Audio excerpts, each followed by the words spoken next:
Hello, everyone.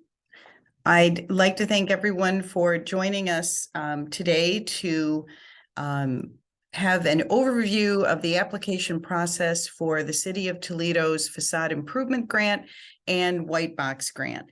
These grants opened on April 3rd and will close on May 3rd. And so we wanted to give an opportunity for you to see how the application process works and then ask questions.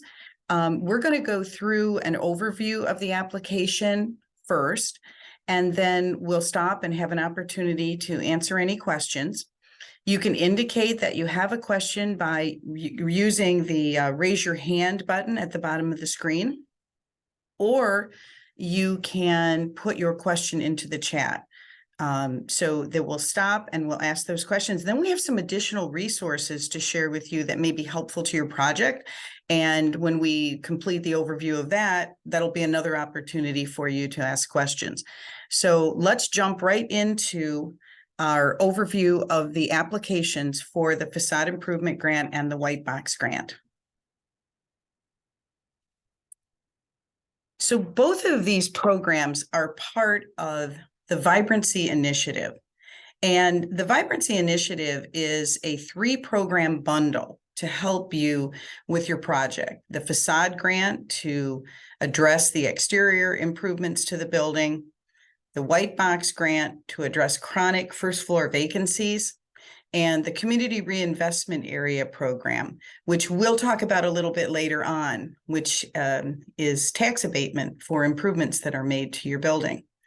So each of these programs individually is great, but when you use them together, it can be a solution for what we sometimes say is a bad math problem, where those improvements that your building needs can sometimes even exceed the value of the building. And so we want to provide these helps for you as you plan your project. So let's begin with the Facade Improvement Grant. The Facade Improvement Grant helps you transform your building's facade. Your facade is the face of your building on a public right-of-way, the main entrance, the main face of your building. It reimburses 50% of the eligible expenses that you incur. And we'll get a little bit deeper into what an eligible expense is. But it is a reimbursement grant. After you have incurred the expenses, then that reimbursement of up to 50%. The reimbursement can range from $10,000 up to $40,000. Now, on the next slide here, you can see an overview of the White Box Grant. So this really helps bring vacant spaces up to code. If a space has been vacant for the last 20 years, and of the White Box Grant that we have already awarded, the average vacancy time was 12 years. So you can imagine in that period of time, that space is probably not up to building code, the Ohio Building Code. It's probably not up to fire code and accessibility code. So this program helps you address those deficiencies in those 3 areas and reimburses 70% of your eligible expenses. Those reimbursements can range from $25,000 to $75,000. Now, what are the projects that are eligible? Well, first of all, your project needs to be able to be completed by December 1st of 2023.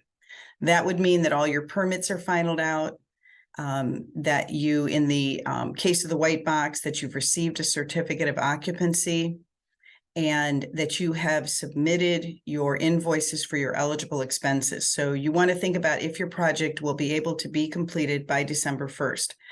I can tell you that in the Economic Development Department, we are very committed to these programs, and we are hopeful that there will be future rounds of these programs. And so if you don't feel that your project is going to be ready for this round of funding, then we would love to help you work with your project to prepare it for hopefully a potential round in the future. And I just realized I was so excited to start telling you about these things that I did not introduce myself. And I'm Sandy Spang, and I'm the Deputy Director of Economic Development here with the City of Toledo. And I'm joined today by Cody Brown, and Cody is the Manager of Economic Development, and he administers these programs. And so he can be a great help to you as you're going through the application process, and if you have any questions about that. So Cody, I'm sorry I didn't introduce you, and everyone, I'm sorry to have failed that, but like I say, we're very excited about these programs, and I jumped right in.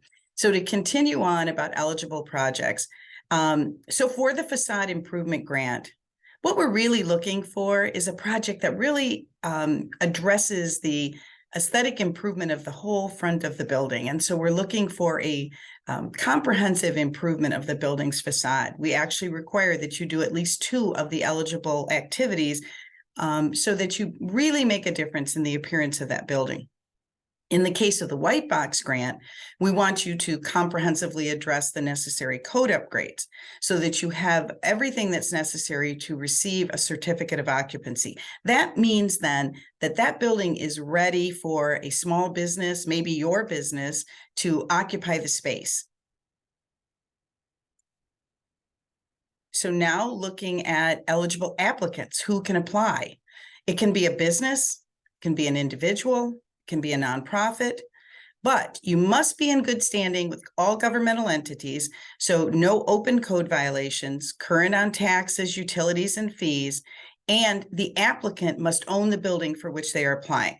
So if you're a tenant, if you're a business and you're a tenant and you'd love to see some of these improvements, maybe the facade grant happen to your building, please involve your landlord, because it will have to be the building owner that will apply for the grant.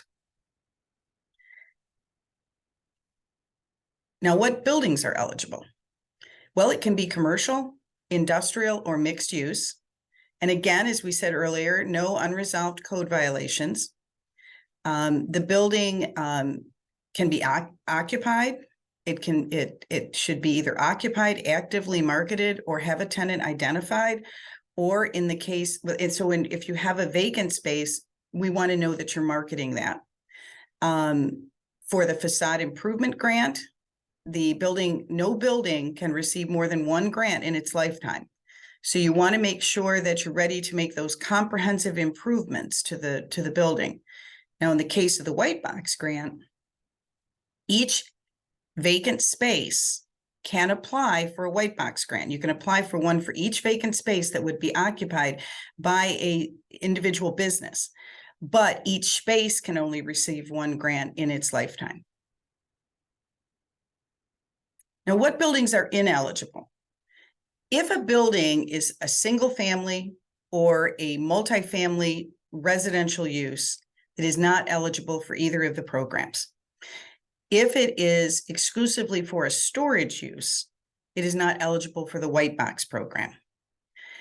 There are also some businesses that if the building contains the following businesses, they are ineligible. And that would be payday loan businesses, liquor and tobacco stores, pawn shops, firearm or other weapons dealers, adult entertainment, and franchise and chain businesses. So let's talk about the timeline. First, you can see these are the milestones and the dates. We've already achieved the first milestone. We've opened the grant. We gave public notice on April 3rd that the grant was open, and we've tried to let people know about that through media releases and through ads in some of our local printed and digital resources. And you're on this webinar because you heard about this opportunity. And so we're glad that you're here. Some of you may be watching this. We're going to record it. So some of you may be watching it after the fact. So that's happening today, Thursday, April 6th. Then the next deadline is Wednesday, May 3rd. And that will be the deadline for submitting applications. I would encourage you to take your time with your application, make sure it's really thorough, it's really complete, that if you have any questions that we don't answer on this webinar, then reach out to us to make sure that you've included all the information that's requested. We will be announcing the awarded projects on Wednesday, May 31st. And then the next steps now for white box only, we do a pre-development meeting. So we will actually come to the location, and our city officials from building inspection and fire will walk through with you. We want to make sure that you're actually addressing those code issues that are going to be required to get that certificate of occupancy. And so we're going to have that meeting to assure that. With the facade grant, this is not a necessary step, but I think it's a great step to do a pre-development meeting. And if you look on the City of Toledo website, there's several ways that you can get to it, but if you go to the search icon, put in pre-development meeting, I would give a sort of a public service announcement for pre-development meetings. They can be so helpful. We do a lot of them on Zoom. If you have your plans ready, but you haven't submitted yet, we can put those plans up on the screen, and any of our city departments that are going to be reviewing your plans can be on the call. We can have transportation, building inspection, fire, plan commission, health department if you have a commercial kitchen, and we can take a look at those plans pre-submission and try to catch in advance any concerns that there might be when your plans go to the formal review. So that needs to be scheduled for the white box, but we can certainly also do one for the facade grants. Now, here's an important date. If your project is selected, if you're an awardee, we do need your grant agreement returned to us by Friday, June 16th. We know that these projects need to get moving because the completion date's December 1st. And so we want to make sure that we are getting all the paperwork done so that you can begin your project. Because any work that's done prior to the award, prior to this grant agreement signing, is not eligible for reimbursement. The project construction phase, oh, thank you, Cody. The project construction phase then, obviously, we're coming into the construction season. So anytime after that grant agreement is signed until November 30th, you'll be in construction. And we do need that project completed. We need the final paid invoice and a copy, in the case of the white box, your certificate of occupancy. That all needs to be submitted on December 1st. We're also, as you'll notice, Cody will get you into the application, but we want a photograph of your before, and you're also going to be submitting a photograph of the after, the completed project with that. Next, we're going to talk about the evaluation criteria. So we have an independent review committee made up of citizens who meet to help us with the decisions around awarding our incentives. And they're going to be reviewing the projects and scoring the projects. And these are the criteria that they're going to be looking at. First of all is project readiness. What is the likeliness that the project can be completed by December 1st? So again, be as thorough as you can in your application.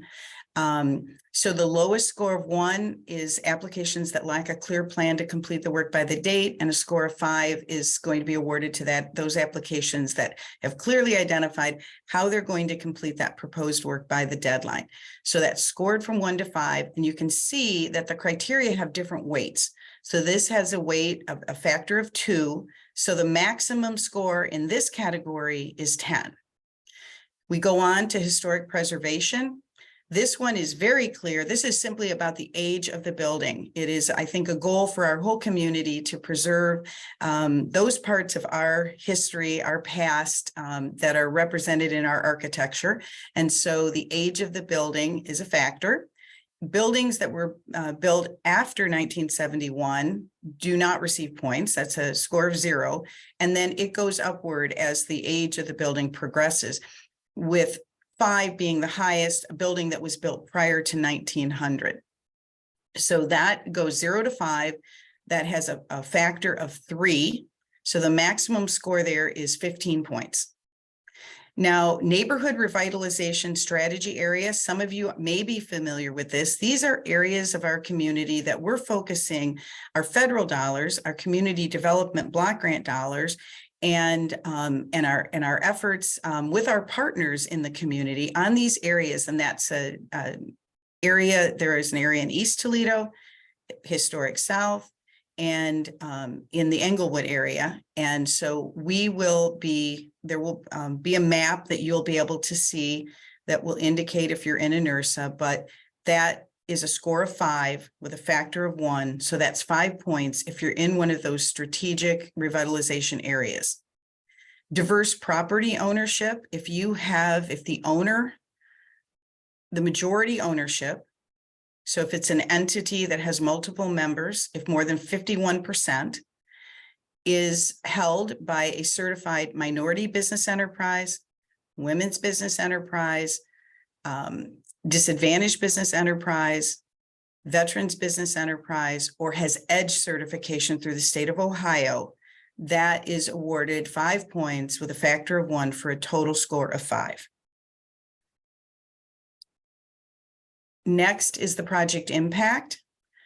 The proposed improvements to the space will have a positive impact on the economic strength and vibrancy of the surrounding area. A score of 1 will represent the lowest impact, and a score of 5 represents the highest. This is some of the work that our incentive review committee will be doing, reading very carefully through the applications and analyzing that impact. That's a score from 1 to 5 with a factor of 3 for a total of 15 points. Improved building safety or accessibility, that really focuses on fire safety and accessibility. One of the things about the White Box program that's really great is that not only does it get these spaces ready for businesses, but it gives us, our community, safer and more accessible buildings. And so if there are no improvements to building safety or accessibility, then that's a score of 0. 2 is awarded if fire or accessibility are moderately improved, a score of 3 if fire or accessibility are significantly improved, 4 if both fire and accessibility are moderately improved, and 5 if fire safety and accessibility are significantly improved. And so we work with our fire and building inspection department to determine that the eligible activities are going to make this difference in the safety, the fire safety and accessibility. For example, sprinkling a building is a maximum fire safety improvement. So next is tenant commitment. So this is a score of 5 with a factor of 1, total points 5.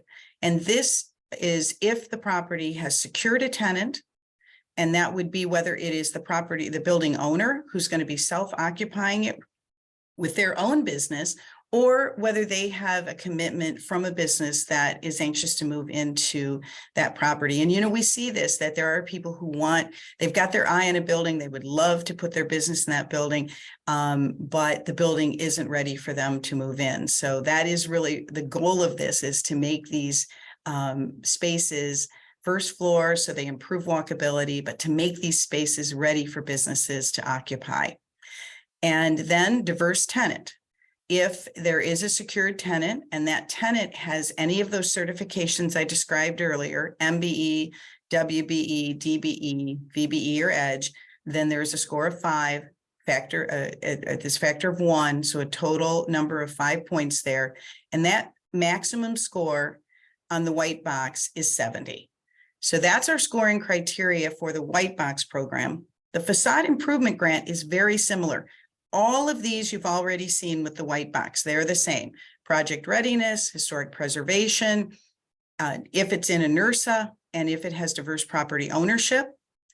The next slide will show you the specific to FIG. We call the Facade Improvement Grant our FIG grant. So that would be, is this a transformational facade improvement? And this really speaks to that comprehensive nature. Are you completely transforming that facade? So the proposed improvements to the building's facade are comprehensive in nature and will have a significant impact on the aesthetics of the building. We believe that improving the facade of a building, it can be catching like a cold, and it can help to improve buildings throughout that commercial corridor as other businesses also improve, so coming up to sort of that raised standard. So we're looking here for a truly transformational improvement to the building. So that is the end of our application walkthrough. And, we're about to enter our application walkthrough. That was an overview. And now I'm going to turn things over to Cody, and he's going to walk you through the actual application. Hello, everyone. As Cindy said, my name is Cody Brown. I'm the manager of development with the city of Toledo. I manage the programs that we're going to be walking through today. So if you ever have any questions, please don't hesitate to give me a call, and I'll share my contact information at the end. I'm going to share my screen. Okay, we're looking at the notice of funding availability for the Facade Improvement Grant Program.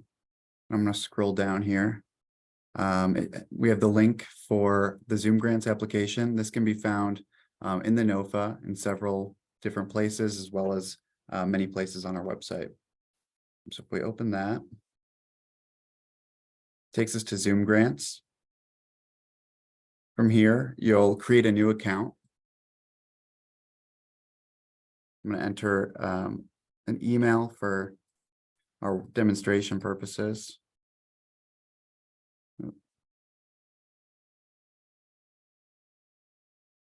One second here.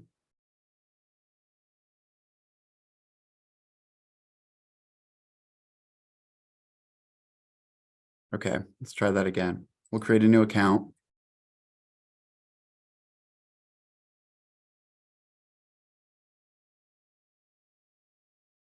Create a password. And then enter your first and last name. From there, you'll click New Account. And you'll see that you've successfully created a new account. Then it shows our open programs.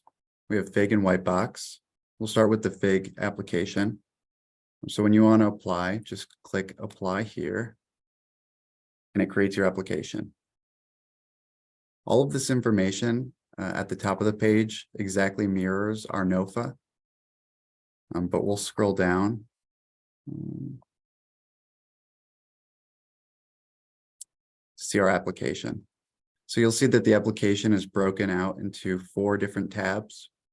First, we have project site and ownership information.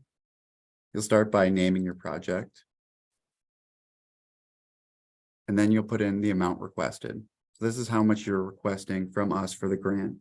And it's important to keep in mind that this is 50% of eligible expenses. So if your project is $80,000 of eligible expenses for facade work, then you'd be eligible for 50% of that for the maximum $40,000. So you'll enter that amount requested, and then enter applicant information, first name, last name, telephone, and email. And then you will enter organization information. So first, the project site owner of record. If this is an individual who owns the property, then you'll put the name of the individual. If the property is owned by an LLC or a business, then you can enter that name in here. And from there, you'll click Add Address. And you'll enter the address of the property and click Verify and Save. It'll give you a suggestion on what the address is. And typically you'll want to use that address. The page reloads and brings you back down. And then you'll continue filling out this form. Telephone, fax and website are optional. And then monitoring and compliance contact. This will be our primary point of contact for the grant, the person that we'll reach out to if we have any questions or need additional information. I'll also point out that down here, you can enter a collaborator. So if you have somebody that you're working with on this grant, maybe somebody from a partner organization of ours like SBDC, you could put their contact information here and they'll be able to log in and assist you with the grant. Next, we'll go to application questions. Here we have about 17, I believe, questions related to various elements of your project. First, project site and building information. You'll enter the building address here for the property that you're applying for a facade grant for. The total square footage of that property. the number of tenant businesses located within the building, and then you'll list all of the names of those tenant businesses.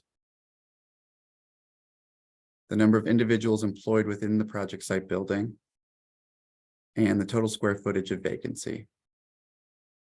Lastly, if vacancy exists within the project site, outline the marketing plan to attract tenants.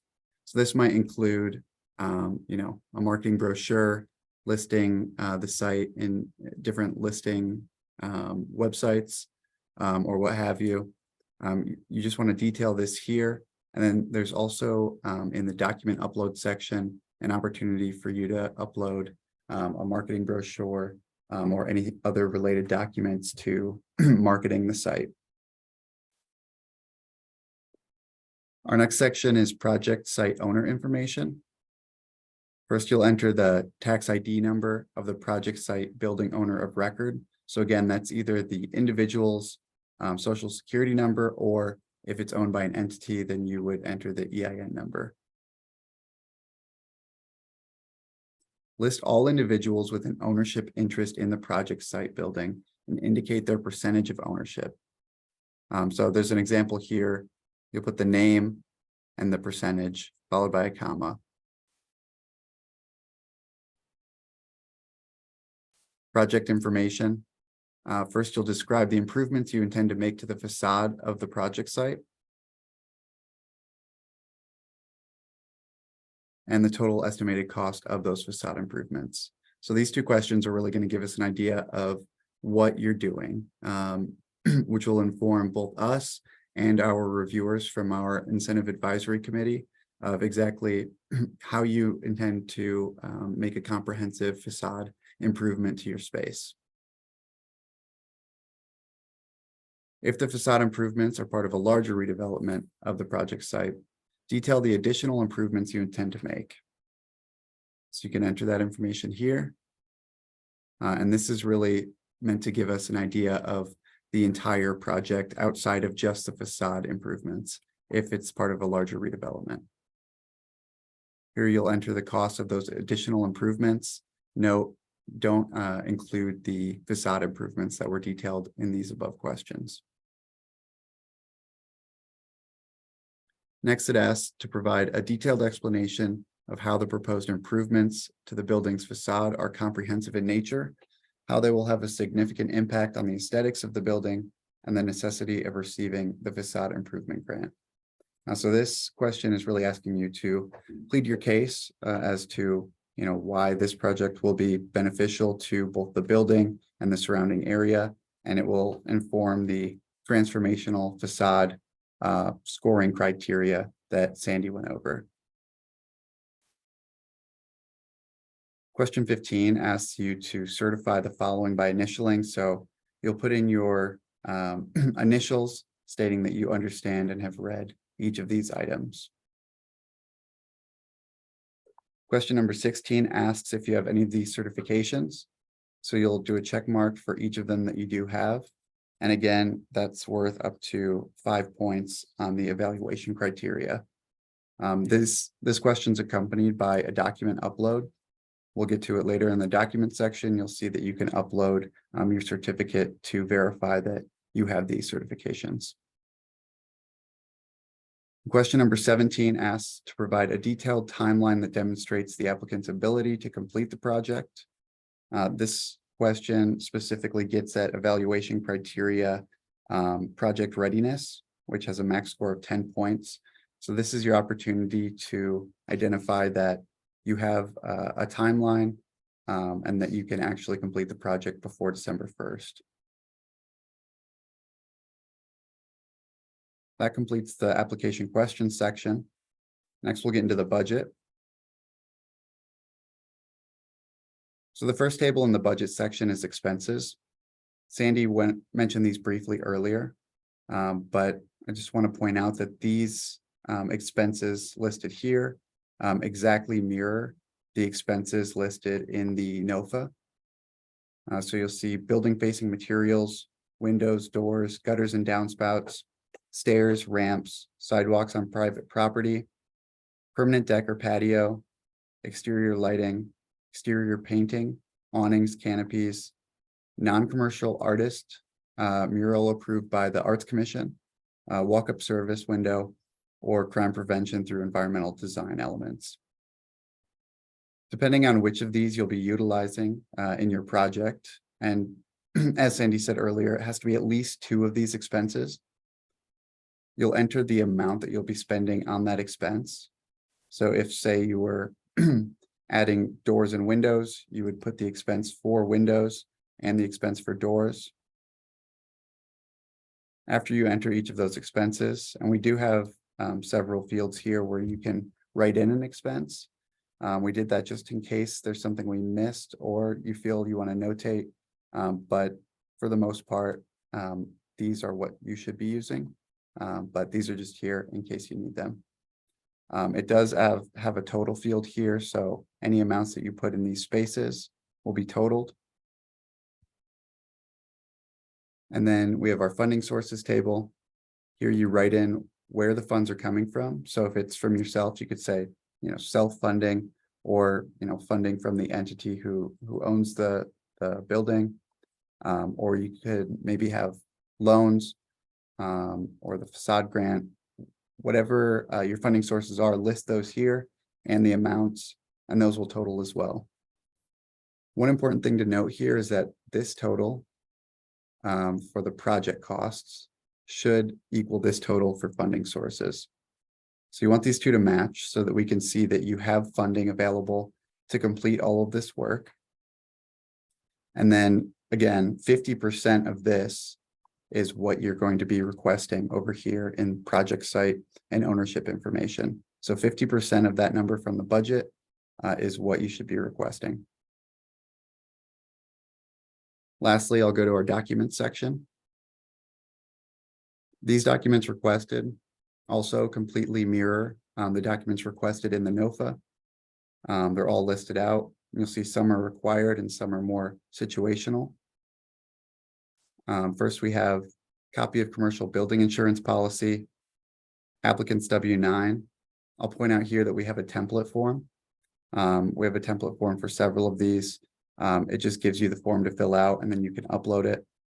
So if you click on this, it downloads and you can see the form, fill it out and re-upload it here. When you want to upload a document, you just click this upload button. Give the document a title and then choose the file from your computer. And when you're complete with that, you can click upload now and it will upload. Okay, I'll keep going through these. Next, we have funding sources, which may be demonstrated by commitment letters from lenders or proof of funds from a financial institution. Quotes, we need 2 quotes from a qualified contractor for every item on the expenses table. So for every item that you have here, you're going to need 2 quotes for. Quotes can, all of the quotes can come from the same contractor, but they do need to be itemized, listed out.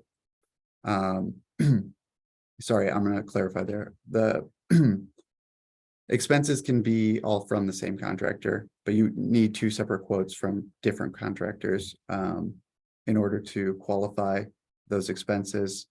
And you also need current exterior photos of the subject building, architectural and engineering drawings, renderings, and elevations, a marketing brochure or plan, or a letter of intent to occupy. This is required again for those buildings with vacancies. Entity operating agreement, entity board resolution authorizing authority to enter into agreements. This can be as simple as a document that grants that permission and then is signed by all of the authorized entities, which would be shown on the entity operating agreement. This field is for any additional information that you wish to submit. And then we have business tax registration form and vendor registration form. We have templates for those here as well.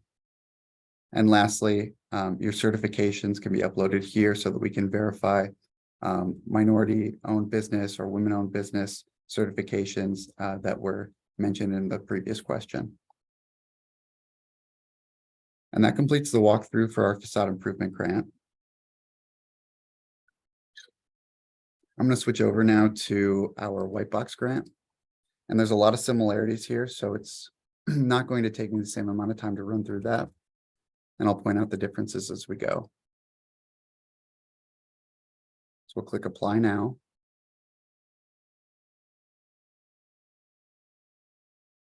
And yeah, still logged in here, perfect. So While Cody's ahead. getting logged in on that one, I did just want to quickly mention that if you are applying for both the white box grant and the FIG for the same property, same address, you could use the same email address for both. But if you are applying for separate addresses, separate properties, you are going to have to use a separate email address. That's just a limitation of this system. And so wanted you to know that. Something else, while Cody's getting set up here, that I learned the hard way. You'll notice that the information is saving. You do need to click and save that information before you would close maybe and come back to it later. So you'll see that saving icon coming up. So I'll turn it back over to Cody. I think he's ready now to move you on to the next application. Yeah, thanks, Sandy. I'm glad you mentioned that. Okay, as you'll see, this is a very similar application, but there's a few notable differences on the first tab here. First, the amount requested. This is going to be 70% of eligible expenses rather than the 50% for the facade improvement grant. So 70% of the expenses listed here are what you would enter for your requested amount. Everything else on here is pretty much the same though. So we'll move over to application questions. These are also very similar. First, we start asking about project site information, including building address, square footage of the building, tenant businesses, first floor vacancies, and square footage. We ask how long the unit's been vacant and what was the previous use of the unit. Lastly, if the applicant won't self-occupy the space, outline the marketing plan to attract tenants. From there, we move into building owner information. So again, you'll put the tax identification number, list individuals with an ownership interest, and list the previous building rehabilitation / redevelopment experience with the building owners. And then we ask again for verification that building ownership has one of these certifications. And if they don't, then you can click none of the above. Then we get into project information. Describe the code upgrades you intend to make to the unit. So this will give us an idea of whether or not your proposed upgrades are comprehensive in nature and whether they address all of the code deficiencies within the unit, and just give us a better idea of your project. Question 14 asks the estimated cost of those upgrades. And then if the unit upgrades are part of a larger redevelopment, detail the additional improvements you intend to make, as well as the estimated cost of those additional improvements. Question 17 asks to describe the necessity of receiving this grant and the positive impact it will have on the community. This really ties into the evaluation criteria that Sandy discussed, project impact, which has a max score of 15 points. So I really recommend taking the time here to demonstrate the impact that your project will have.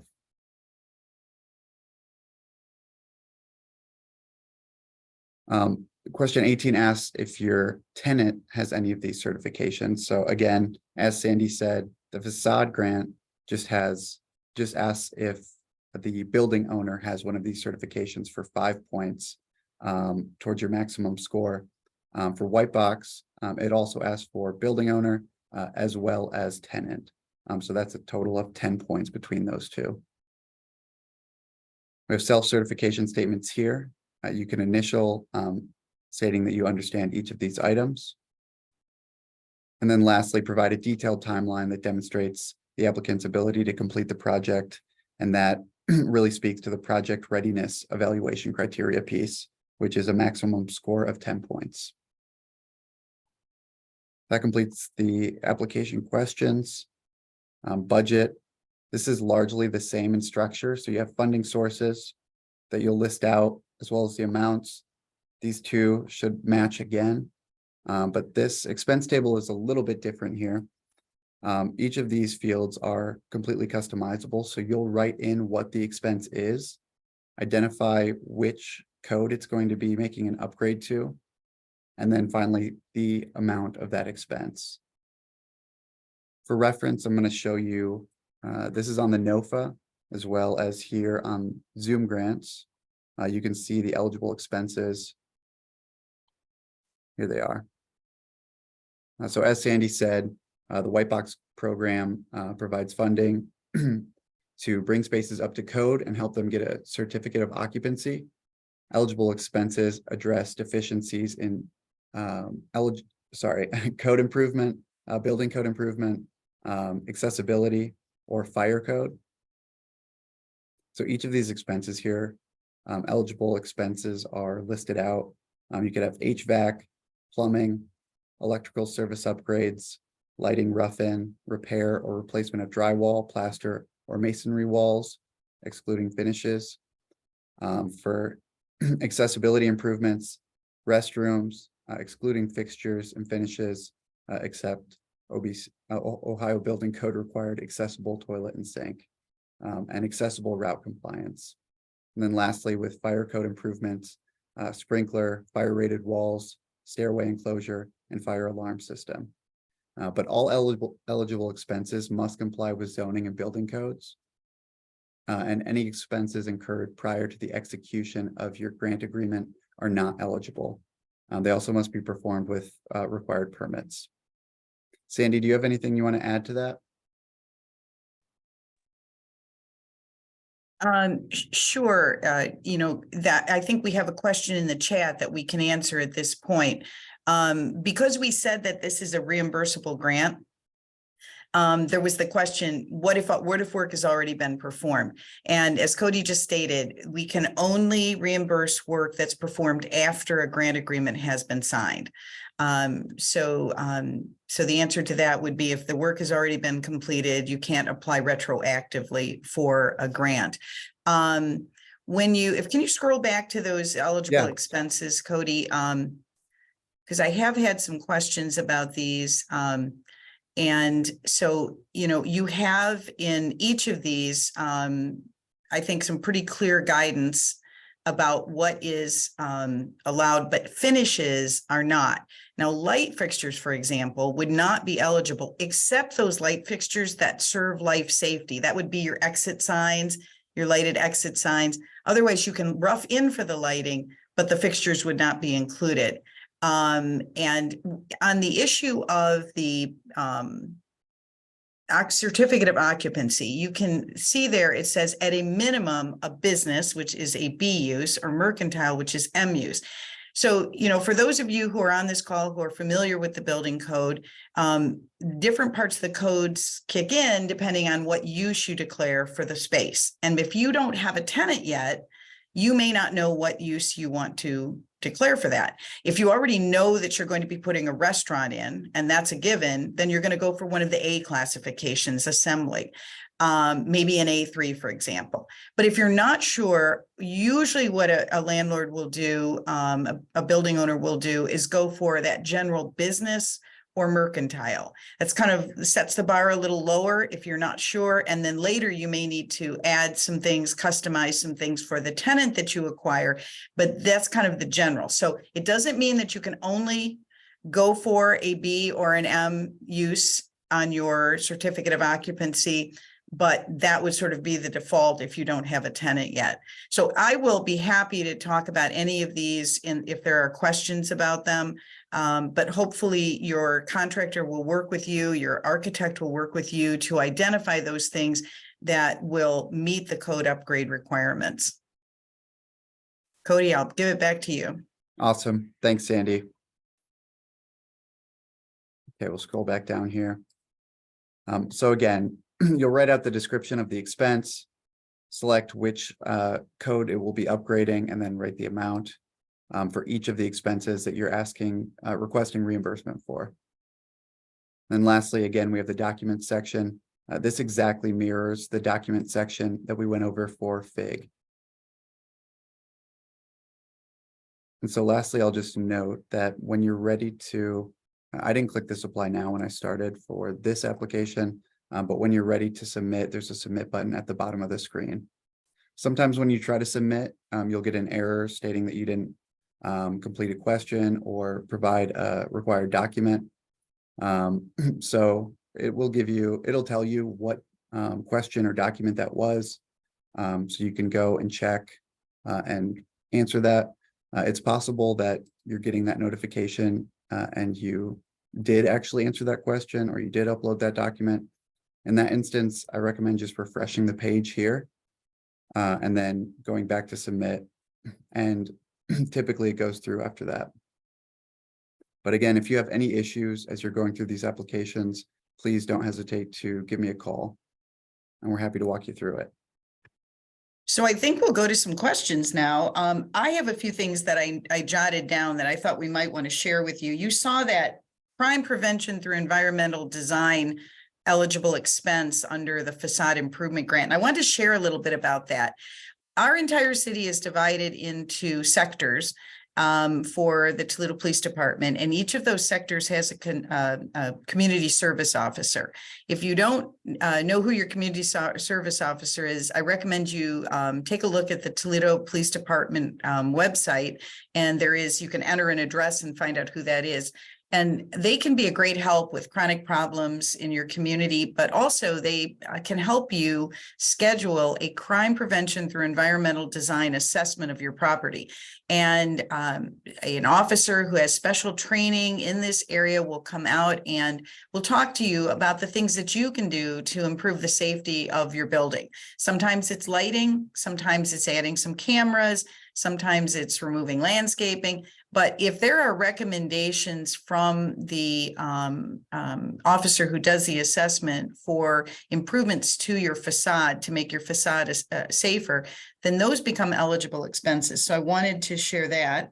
And then naming the project, don't overthink that too much, because the address of the property is perfectly adequate to name the project if you wish.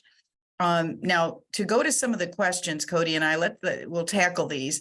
The first question is, would a bar or brewing company be eligible for either grant? The answer on that is absolutely yes. That would be fine. Do you have anything to add on that one, Cody? No. Okay. We are seeing a lot of new craft brewers in town, and we that would be certainly an eligible use. Then there's a question from Chris about, will we get an email that has the dates listed? I think you now can see they're all listed in the notice of funding availability, which is at the top of the application. And then I think we've addressed the reimbursement grant, reimbursement for those expenses incurred after the grant agreement has been signed. And then finally, does that include any temporary art installations, for example, artistic window clings for facades? We are funding permanent improvements to the facade, so the temporary installations would not be eligible. All right. Any other questions? At this point, we have some additional resources to share with you, but we'd be happy. Oh, we got one here. A building in Vistula North End. Am I eligible for grants? And absolutely, you can apply. These are open to any neighborhood in the city. So you can certainly apply. There are a lot of great historic buildings in our Vistula neighborhood, our oldest neighborhood in the city. So you would absolutely be able to apply, but any neighborhood throughout the city would be eligible. Yeah, and I'm glad that Joseph asked about any other grants for him and his building, because that's exactly what we're going to get into next. Yes, we're going to head into some other resources that we think might be helpful as you think through how to fund your project. And we have some programs that are available here through the city of Toledo. And then we're also going to talk about some programs through some of our partners. Feel free to give us a call if you have any other questions, but I think that we've got some valuable information for you. And then at the end of this, we'll also answer some questions. But, I do see we have some more questions have come in.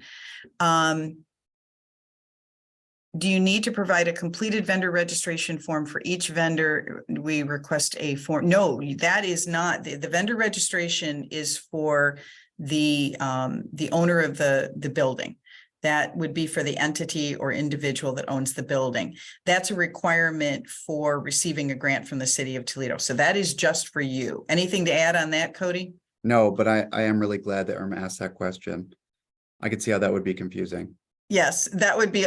Now, that said, maybe some of your contractors may already be registered as vendors, but that is not what we're looking for here. We're looking for you to register. And I would just want to share too, some of you may be very experienced with commercial properties. Some of you, this may be your first project. And if we had someone here from building inspection, they would tell you that commercial properties are different than residential, and all your plans must be stamped by a design professional that's either an architect or an engineer that has a stamp from the state of Ohio. They are a licensed design professional with the state of Ohio, and they have to apply their stamp to the plans that you submit for review.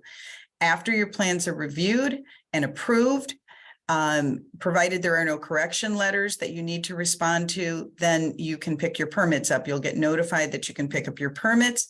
At that point, you can commence work, and then you'll go through the inspection period. The key to the inspection period is that the work done matches the plans that were submitted. So if there are any changes that happen along the route, you'll want to submit an amendment. And then final inspections lead to the certificate of occupancy. But on a commercial building, you are able to self-perform some work under the umbrella of the design professional stamp drawings, but you do need to be a licensed contractor with the state of Ohio to do any of the mechanicals. So that's your plumbing, electrical, heating and air conditioning, and fire suppression. So those things have to be a contractor that is licensed with the state of Ohio.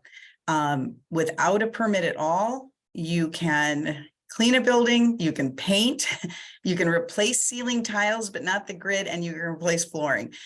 Pretty much everything beyond that with a commercial building does fall into a permit requirement. Kenny is asking, do we anticipate these two grants being offered again later in the year? I can't say that we'll have an opportunity later this year. We would love that if the funds became available. We would be happy to do that, but we do hope that we'll be offering another round next year. So we are really committed to these programs. We're starting to see some great results. We just completed the very first white box project is completed in Historic South. It was the former Taylor Chiropractic building, a really neat brick building, been vacant many years, and it now has a certificate of occupancy and is being advertised for a tenant. So if you know someone who wants to start a business in our Historic South neighborhood, there's a really nice newly remodeled space ready for occupancy. So we will continue when this grant closes. We'll continue to have that opportunity for you to express interest so that you'll get an email if we're able to open another round of funding. So last, in the process of buying a property, but will not be closed. Okay, now we do have a provision in the NOFA for if you are under contract on a property, you can apply for this grant. However, you will need to close before you sign the grant agreement. Yeah. So yeah, the answer for you is yes, apply. You just need to own the property by Friday, June 16th, because that's the grant agreement deadline. So there's the goal there for you. All right. I think we've got our questions answered at this point. So Cody, I'm going to have you go ahead and talk about additional resources available through the city, and then I'll offer some additional resources offered by partners in the community, and we'll take some more questions if they've come up. Sounds great. Thanks, Sandy. Okay, the first resource that we want to share with you is our community reinvestment area, which provides 12 to 15 years of tax abatement for new construction or improvements on residential, commercial, or industrial structures within pre-designated areas. You'll see a map over here. These are our CRA areas.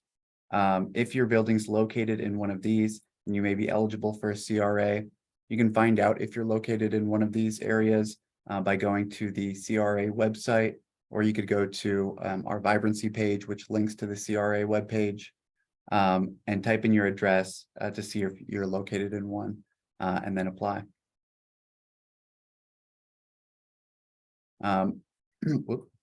Next, we have our enterprise development loan, which provides $10,000 to $100,000. It's meant to be gap funding, so it can only cover a maximum of 1/3 of your entire project cost. The interest rates are capped at 4%, and it has a 10% equity requirement. So this program can be a great asset if you are looking to find that additional funding that's necessary to bring a project together. And we have our Section 108 financing, which provides a low interest, long-term financing, minimum loan of $300,000, and requires that you create one job for $35,000 to $50,000 borrowed. This number varies based on what census tract you live in. So on the Section 108 financing webpage on the City of Toledo's website, they have a map where you can see if you're located in a qualified census tract and determine what your requirements would be for the grant. I'll also mention that this PowerPoint, as well as links to all of the programs that we're talking about, is going to be dispersed to everyone on the call. So you can expect to receive that information afterward. Here's a list of eligible uses for the Section 108 financing. You'll see that it's very vast. This could be used for real property acquisition, housing rehabilitation, working capital, machinery and equipment, and new construction. So it's a really wide variety of items that this can be used on. It's a really great program. And again, you can apply on our website. Sandy, do you want to discuss PACE funding? Absolutely. So this is a program that's available through our partners at the Port Authority. And the Better Buildings program is part of a federal program called PACE funding. The concept behind it is that if you could make all the energy efficiency improvements to a property that you needed, that it would self-amortize, that it would pay for itself through the savings on your utility bills. And so they're looking for an energy savings of 20% or more. So you'll want your contractor to demonstrate that the equipment that you're buying or the roofing that you're using is going to give you that 20% increase in energy savings.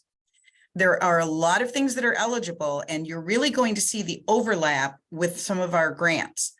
Lighting and building controls, heating, air conditioning, boilers and chillers, the building envelope. So again, windows, doors, roof, electrical distribution, changing out that electrical box to support all these other great improvements, power generation, refrigeration, something like a walk-in cooler that's attached to the space for restaurant and health or food service operators, compressors, motors, and drives, waste energy recovery.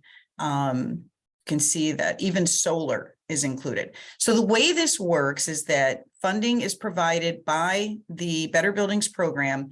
Repayment of this loan is made over a period of 15 years on your property taxes as an assessment.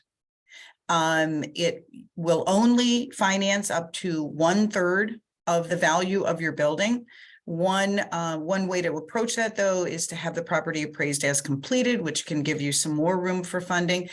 This program isn't for every project, but it's a unique style of funding, and you may want to explore it. Our partner at the Port, Josh Strickland, can walk you through this program. So you can reach out to the Port Authority if you think this might be a program that would work for your project. And we do consider this as financing. And part of your match on the project. So next, we're going to look at some funding opportunities in the community. Economic and Community Development Institute is a community development finance institution, ECDI. They're independent, but located in the Port Authority building. They do small business loans up to $500,000. They are a small business administration micro lender, and they are one of the few places where you can find startup money for small businesses. They do loans as low as $750 all the way up to $500,000. And you can reach out to ECDI and talk to April Welch at their office to see if there might be funding for your business. They don't usually do real estate lending very much, but you can talk to April about that. But their main focus is in supporting small businesses. Additionally, at the Port Authority is a fairly new product for them, their revolving loan fund that can fund businesses from $10,000 up to $300,000. And they also offer the SBA 504 loan up to $5 million. So you can reach out to the Port Authority and talk to them. They have a lot of other programs. Taking a look at their website, I would recommend. They have a pre-development program for nonprofits and a lot of other really interesting programs that you might want to take a look at on their website. Some very exciting programs from the Ohio Department of Development that we've seen sort of after post-COVID period. We have the Ohio Microloan Program. Now this, you do have to be certified as a women-owned, minority-owned, veteran-owned business. But the Ohio Microloan Program is from $10,000 to $45,000. Get ready for it, 0% interest. And so if you are interested in that and you are not certified, you can reach out to the Minority Business Assistance Center, and they are located at the Toledo Regional Chamber of Commerce, and they can help you with the certification process. Great interest rate, 0%. Now, they also have a women's business enterprise loan, and this can be used for real estate acquisition and renovations, as well as business equipment, other expenses. That picks up at the $45,000 mark and goes up to $500,000. Interest rate is capped at 3% unless you are one of those certified businesses, and then it's a 1.5% interest rate. They also have the Ohio Minority Business Direct Loan and the Ohio Regional 166 loan. So if you are interested in these, I recommend reaching out to the Small Business Development Center, also located in the Toledo Regional Chamber of Commerce with the Minority Business Assistance Center, and talk to them about the possibility of taking advantage of some of these Ohio Department of Development loans. Something else that I want to mention through Jobs Ohio is called the Ohio Inclusion Grant. This is a grant if you are in a low to moderate income census tract of up to $25,000. And then there is additionally, if you are a minority-owned, woman-owned, or veteran-owned business, there is a grant of $25,000. If you are both in the census tract and have the certification, then it is a grant of $50,000. Now, it is only for businesses with more than $100,000 a year in gross revenue. And they do have to be business to business. So not open for retail. This would not be a retail store. It wouldn't be a restaurant. It would be that business that is wholesaling a product to another business, doing services for other businesses, that business to business. And there are some categories that are they're specially focused on, but absolutely reach out to me if you think that you might qualify for this. We'd love to connect you with the Regional Growth Partnership, and that process is quite quick to find out about that Ohio Inclusion Grant. So let us know if you're interested in that. Small Business Development Center also can help you connect to the Inclusion Grant. So I think we have one more slide, Cody. Yes. Oh, actually, maybe two. We're really excited about this. This is kind of a interview style, a TurboTax style way that you can find out what permits are required for your project and check on zoning. And so you can go to Toledo Permit Planner on the City of Toledo website. You'll find it on the building inspection page, the economic development page, or you can just go to the search icon, but it's going to ask you, what is your project? So let's say it's a yoga studio, and you can either put an address in to check the zoning, or you can see where in the city you would be allowed to open a yoga studio, and that will be shown in green. If there are some special provisions, maybe a special use permit is required for your business, that'll be yellow, and areas where that is not zoned for that kind of a use are going to be in gray. Then it will go on to ask you more questions about the project you're doing, interior only, exterior, new construction, remodeling, and it will go through And if you have the information about your project, it will accurately price all of your permits. It will tell you if you're in a historic area and you might have to go before an historic board, and it will tell you what incentives, if you're in a community reinvestment area, and it will sort of build a to-do list for you that can be really helpful in budgeting and in understanding the requirements of your project. So on our next screen, we have our pre-development meetings. I mentioned these earlier, but I would like to invite you again to take advantage of this for your project. We can do 3 kinds of pre-development meetings. We can do a concept level where you're wondering, will this building be appropriate for the use that I want to pursue? And we can work with you there. You don't have your architectural drawings completed, but we do recommend that you have your design professional, and if you've selected contractors, have them there so that the information that our team provides will be valuable to them. So we bring whoever is appropriate for your project. Certainly building inspection and our fire review folks usually come, plan commission sometimes health department, engineering services. Pre-submission is when we usually do a pre-development meeting. That is when you've got your drawings mostly completed, maybe you're 80% or more done, you're about to submit, but you'd really like to have that opportunity to have our team come together and take a look at your drawings with your design professional before you submit. Post-submission is if there maybe has developed an issue that needs to bring everybody together to discuss, maybe some kind of a hiccup. We're happy to schedule for you at that point. So this can be a great help to your project, and we invite you to take advantage of this program through the city. And finally, we've developed a place where we've talked about a lot of resources, a lot of partners. Where can you find all of this information in one place? Well, the city of Toledo has joined with all of our other entrepreneurial ecosystem members to put together the Toledo Ramp. And this is a great resource for your business, whether you're a startup, whether you're an established business and you want to move to the next level and scale up. You'll be able to find free resources throughout our community that will help you with whatever aspect of your project you're working on. If you need help with creating financial pro formas or a business plan, or finding new vendors for your business, visit the Ramp. A lot of the financing opportunities that I talked about are on the Ramp. And we are going to be adding soon some access to capital and access to contracting. So we want this to be the one place that you can go for accurate information about business resources in our community. So that completes everything that we had for you. I know we gave you a lot of information, and we really appreciate you staying with us through all of this. We are excited to see the applications that come in and the impact that these projects are going to make on our community. If there are any questions at this time, please feel free to raise your hand or type something in the chat.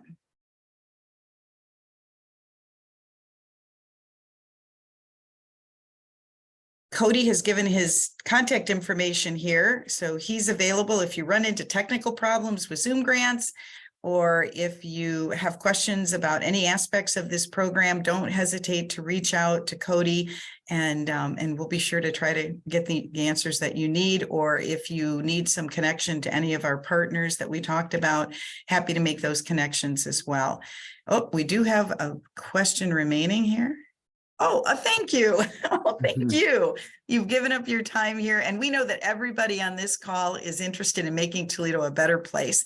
You want to take some of our buildings that we want to repurpose. And, that's a lot is said these days about placemaking. And we have a great history in Toledo preserving these buildings, putting them back into active use. It's going to do so much for the community. So each of you are a hero to us in just being interested in improving buildings in the city of Toledo. So thank you so much. And we're here to help if there are any issues that come up. So good luck with your applications. Thanks, everyone.